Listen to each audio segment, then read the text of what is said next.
Manifestation isn't what you think. You've actually been lied to. You've been told that if you just think positive, everything in your life will magically change. How's that working out for you?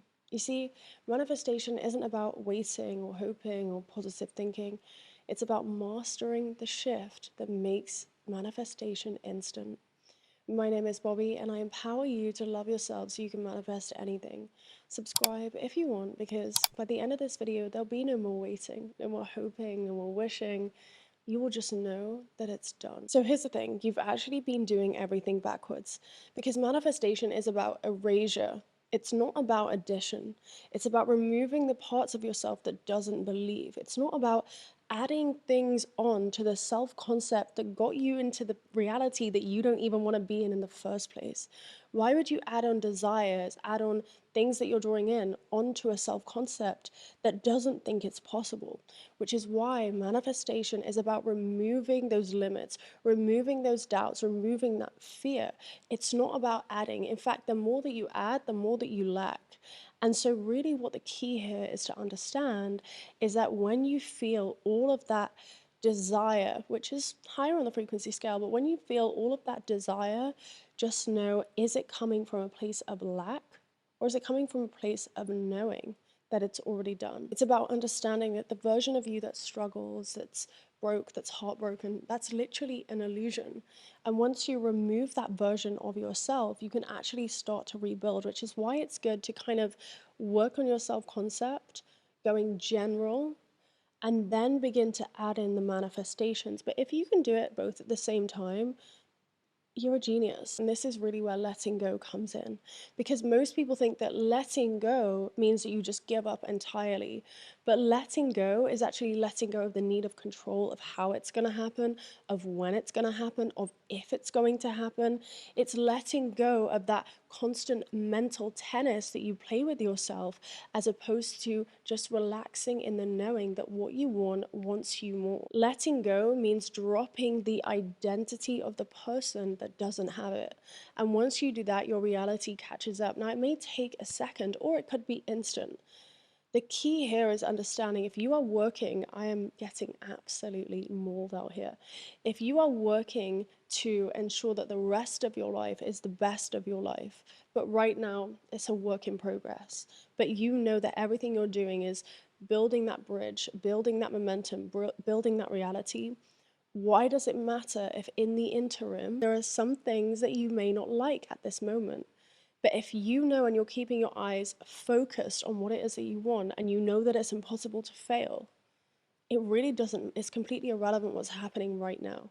It's completely irrelevant if what you don't want is happening right now, because you know that it's all possible. And another thing is that you're not ordering from the universe, like you are the chef. If you still see yourself as the customer that's patiently waiting for the food to arrive, this is why your reality hasn't yet caught up with your desires. You're in the state of not knowing, of being uncertain. The universe doesn't work with that.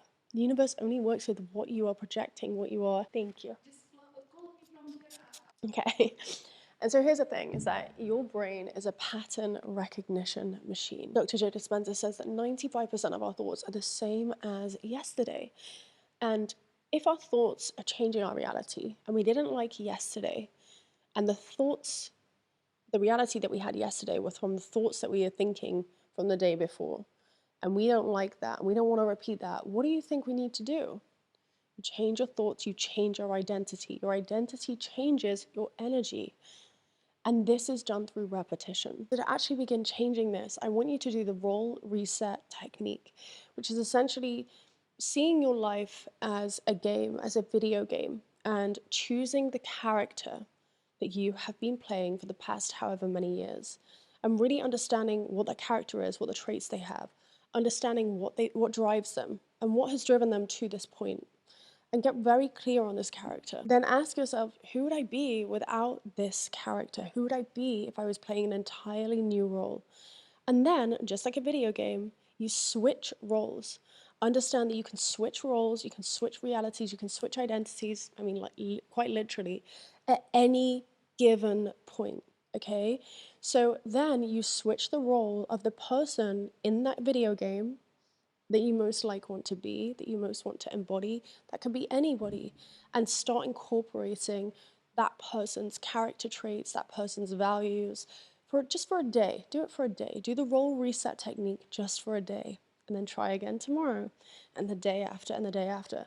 And through repetition, it will dissolve your disbelief. And remembering that your desires are just clues to what you're actually capable of. And so really understand, okay, if I am so capable, even if my reality doesn't show me that right now, if I am so capable of getting this job, of being this trader, of, owning a home like this one day, then what could I do today that could get me to that, that could get me closer to that tomorrow? It's not about jumping straight into the deep end, or do if you want immediately. It's just about small and consistent steps. And those small and consistent steps prove that you respect yourself, that you value yourself, that you believe in yourself. And when you do, the universe will reflect that. And another thing is realizing that you're not actually creating anything. Literally everything that you want already exists. Unless you want to be like Elon Musk and literally do things that nobody's ever done before. But I don't think the average person really wants to be Elon Musk, or even wants to have the problems that he has. I really don't. You may want the money that he has, but do you really want the problems he has? Probably not. And so anything you truly desire already exists. Anything, absolutely everything. And so you're never really creating reality, you're just shifting to the timeline of the version of you that already has it. Everything exists for you all at once, all the time. And you're just flipping the channel. You're just flipping the channel depending on what it is that you want. And so to literally flip this, we can do what we call the gravity flip. And instead of wanting something, which we all do, ask yourself, well, how would I be showing up if I had it right now? What would I be doing if this was in my possession, or I was with this person right now? And then go about your day finding evidence for that as much as possible. You see a white van, that means millions are being deposited in your bank. If that's the evidence you want to create, you can go as full Delulu as that, because that evidence, that proof, compounds over and over and over again. And this is when our reticular activating system kicks in. And the more evidence we are looking for that wealth, for that partner, for that career, for that business, the more your reticular activating system finds proof for you. It does it for you. This is the power of our brains. This is how powerful we are as a species. And so if you got this far, leave a comment down below saying I am the perfect version of myself now. And let me know what you're manifesting and how it's going. I trust this video helped you manifest. You are worthy, you are loved. I love you and thank you.